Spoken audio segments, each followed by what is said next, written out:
For decades, Judi Dench and Maggie Smith stood side by side as towering figures of British acting, admired not only for their talent, but for the quiet mystery of their bond. Their friendship was never loudly proclaimed or carefully curated for the public eye. Instead, it lived in shared glances, private jokes, and decades of mutual respect. That silence endured until grief made it impossible to maintain.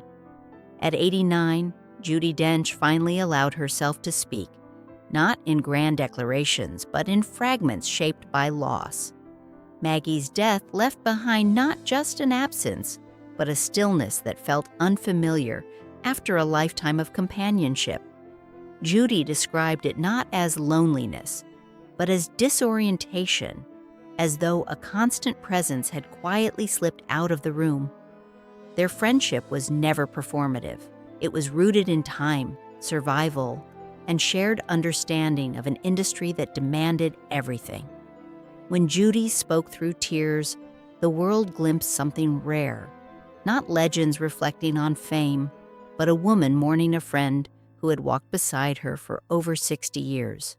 A childhood shaped by observation. Maggie Smith's beginnings were far removed from red carpets and curtain calls. Born in 1934 in Ilford, Essex, she grew up in a household that valued intellect more than attention. Her father worked as a pathologist, her mother as a secretary, and neither imagined their youngest child would one day redefine British acting. When the family moved to Oxford during the Second World War, it was meant to be a practical decision, but it quietly shaped Maggie's future. Oxford offered her proximity to culture, education, and theater, even if she did not yet know how deeply it would matter. At school, Maggie was reserved rather than outgoing, more observant than expressive.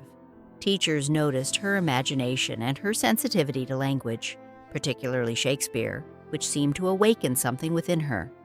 She was never the loudest voice in the room, but she absorbed everything. That attentiveness became her greatest strength, allowing her to build performances layered with intelligence, restraint, and emotional precision, discovering a calling on stage.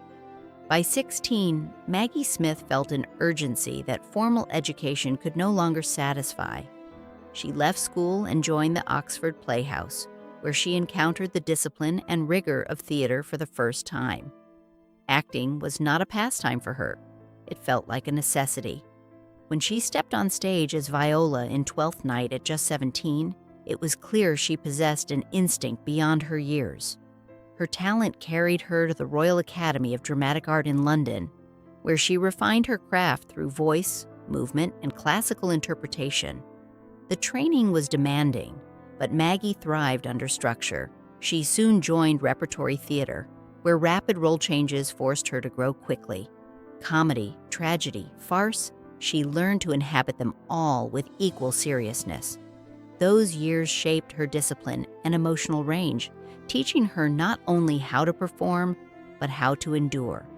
By her early 20s, her path was unmistakable. She was no longer experimenting. She was committing herself to a life on stage, finding strength in the classical canon. Maggie's arrival at the Old Vic in the late 1950s marked a turning point. It was a proving ground where Shakespeare's greatest roles demanded both authority and vulnerability. She took on Desdemona, Viola, and Cleopatra, each revealing her remarkable ability to balance restraint with intensity. Audiences sensed something new, a performer who could command attention without forcing it. Her performances were never showy, yet they lingered long after the curtain fell. During this period, she worked closely with Laurence Olivier at the National Theatre, an environment charged with creative ambition. While the atmosphere was demanding, it pushed Maggie to sharpen her sense of self. She learned to hold her ground artistically, trusting her instincts even under pressure.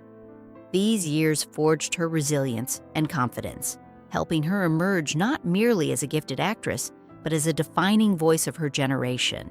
She left the National Theatre transformed, equipped with the strength and precision that would define her work for decades to come.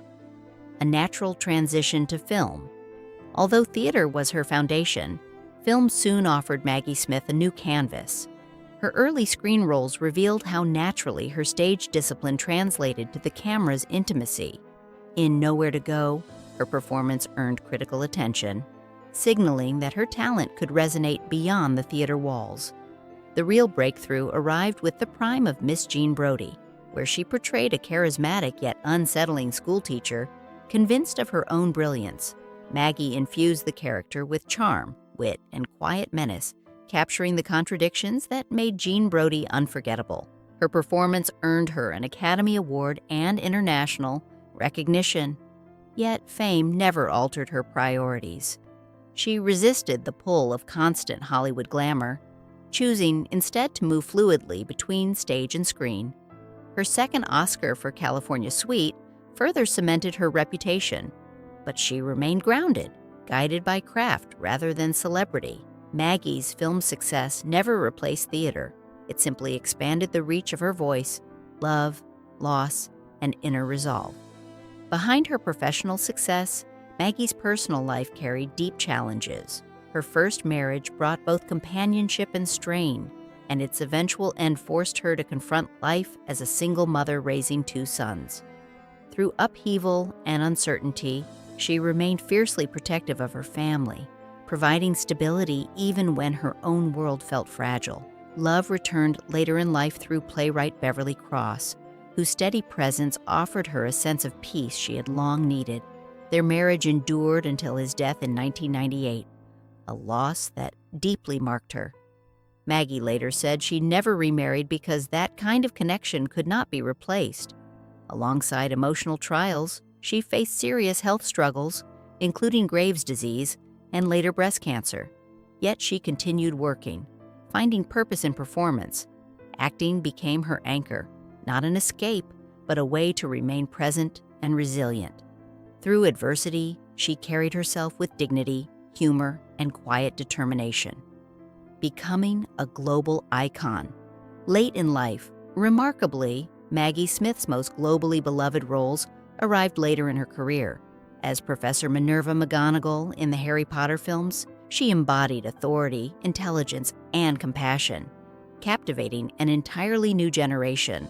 Her performance resonated with young audiences who saw in her a symbol of wisdom and strength. Shortly after, Downton Abbey introduced her to millions more as Violet Crawley, the Dowager Countess. With impeccable timing and razor-sharp dialogue, Maggie transformed every line into something memorable. Her wit became the heartbeat of the series, earning awards and worldwide acclaim. What made these roles extraordinary was not just their popularity, but the way Maggie infused them with depth. She never played caricatures. She played people shaped by experience. In doing so, she bridged generations, becoming not only a celebrated actress, but a shared cultural presence across decades and continents. A friendship forged over time. Maggie Smith and Judi Dench first met as young actresses navigating the same demanding world. Their temperaments differed, Maggie's dry wit contrasting with Judi's warmth, yet those differences became the foundation of a lifelong bond. Over decades, they shared stages, film sets, and private moments far from public view. They laughed together, supported each other through illness and loss, and rejected the idea of rivalry that outsiders often projected onto them. Their collaborations felt effortless because they were rooted in trust. In interviews, both women spoke of admiration rather than competition.